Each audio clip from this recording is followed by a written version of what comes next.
Alright guys, we camera talking today.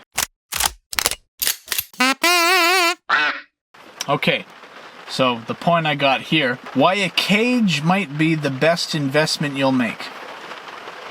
Depends on what you want to do.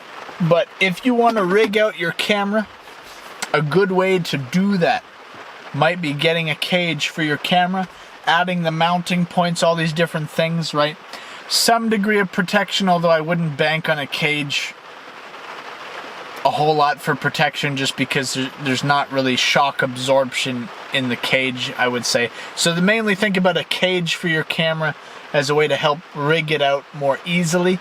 What is a cage? You ever see a camera that has like a metal, kind of almost like a metal skeleton around it, or some sort of metal stuff that's like, you can tell it's like, it's kind of, it's if you've seen the camera without it and with it, you kind of can tell the difference pretty much right away. But anyway, I got a cage on this camera right now.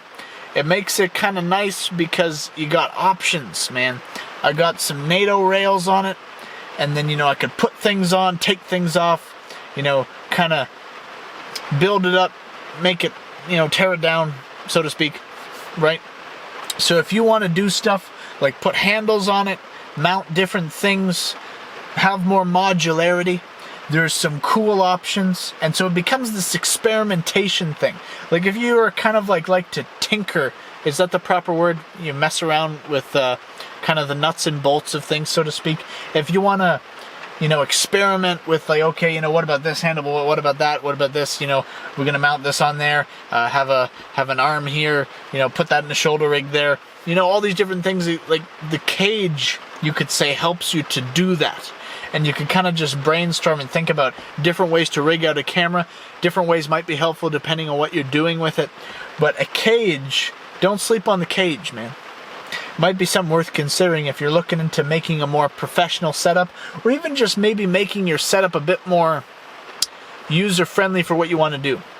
Because once you go to putting a cage on your camera and putting handles on it that just feel good, maybe you got a handle that has like a button to press record on it, so you're not accidentally hitting other buttons except for just trying to just hit the record button. Maybe you just want to make it simple where you just have handles and you don't have to worry about accidentally hitting buttons or changing settings while you're filming. You just want to focus on the thing. The ergonomics, maybe it just feels better. It's easier to move the camera, manipulate the camera shot how you want it to be, stuff like that. A cage might be a starting point for that kind of thing. So consider getting a cage. The cages usually are probably not going to be too expensive. Might depend on the brand of the camera. But it might set you back, you know, maybe somewhere between $50 to $100, maybe $150. Might depend on things, or the brand, etc. Anyway, consider getting a cage if you're looking to get more creative, inventive, modular, serious, maybe you could use that word, whatever.